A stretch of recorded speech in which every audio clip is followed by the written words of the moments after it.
All right. Welcome back to another UND football preview this weekend. And this time, Tom comes to us from Northern Arizona, Flagstaff to be exact. And this time around, Tom, what's, maybe the theme here being sort of hopefully the road woes have maybe dissipated this time around this season. Yeah, I don't think that question has completely disappeared yet. Can North Dakota win on the road? Maybe North Dakota can hope that it's a little like last 2021 when they kind of had a nightmare performance previously in Pocatello and then, came away with a big win to start the 2021 season. Similar situation here where UND had a terrible performance in 2018. Losing to Northern Arizona here to get knocked out of the playoffs and kind of part of an era of UND football where a couple of days later, UND made a change in offensive coordinator. There's a completely different crew coming to Flagstaff this time, but this team program knows that this is a tough place to play, a tough place to win. And it's going to be really important because UND wants to put some of those road question marks in the past. And this is a great opportunity to start doing that against the Northern Arizona team that's feeling really good about themselves, going to Sam Houston State and winning last week in Huntsville, holding them to 3 points. So I think UND is going to see a pretty good defense here today. Yeah, and speaking of that too, just the way that UND's offense seemed to come together against Northern Iowa, just, what's something that they need to do consistently here today to kind of keep that train going? Yeah, I think UND's offense is in a really good place coming out of that Northern Iowa game. Tommy Schuster kind of showed that maybe he can add a little bit with his legs, extended plays, even running pulling the hand off and running the football himself.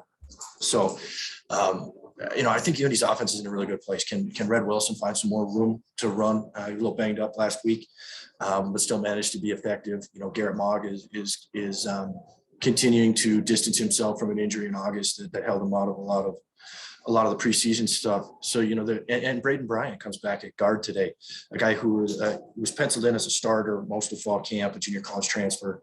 UND's really liked him in the offseason, got injured right before the season opener. And UND's tried some different pieces in that spot, whether it was Peyton Lotus to start the year in Nebraska, it was Seth Anderson last week in against Northern Iowa. Braden Bryant steps into the lineup this week. Does that make that unit, how far does that improve that unit? I think there's potential for it to really take a step forward. One of the injury questions this week on offense would be UND's, kind of backup tight end in the blocking role. Trey Steckler is going to be out this week. And so UND might see some new faces having to support Jaden Norby, who's the starter there. And then defensively, it seems like, again, maybe a little bit more of a tall task to just maybe slow down, this Northern Arizona offense. But again, I think kind of you brought it up with the offense, just trying to limit maybe those explosive plays this week. So, I mean, what are they kind of looking at here specifically, from that secondary standpoint? Yeah, so somebody's trend is going to end because North Dakota kind of can't stop giving up the big plays, and Northern Arizona hasn't had any big plays. So I feel like that's the question mark. Will Northern Arizona break free a little bit against a UND defense that's shown that maybe it's susceptible to giving up some plays, or will UND be in a good place against a team that's not naturally explosive? I think Northern Arizona's longest run this year is 11 yards. Now, they played Arizona State and they've played Sam Houston State.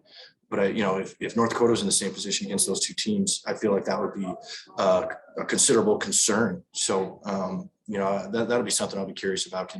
Can North Dakota continue to limit the NAU run game? And, I think the Lumberjacks are going to, they're coming off a 10-3 game. They're going to want this thing to be low scoring. They're going to want their defense to control things.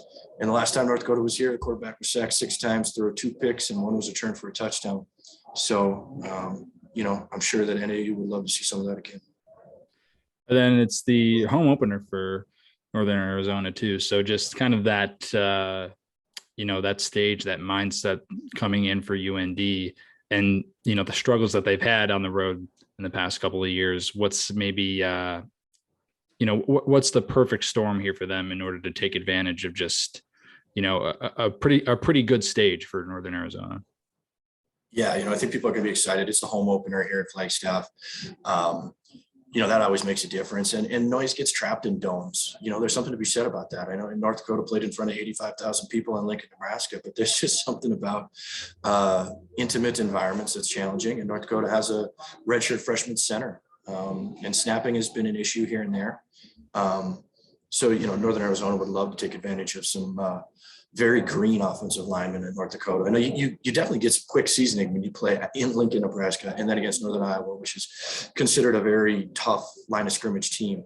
But I just think that noise can make a difference in these little arenas. This is a unique venue. I'm just kind of looking around. It's nice, but it's small.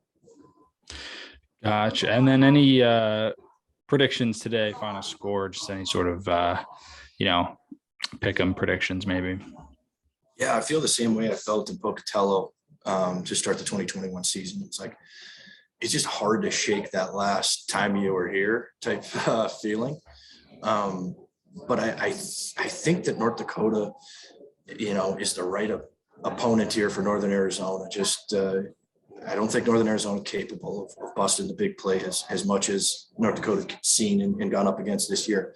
I like UND 24-14 is what I'm going with. Sounds good. And you can watch it live on ESPN Plus, but you can also follow along online at grandforksherald.com with the live box score with Tom. And Tom, we'll see you again next week. Sounds good.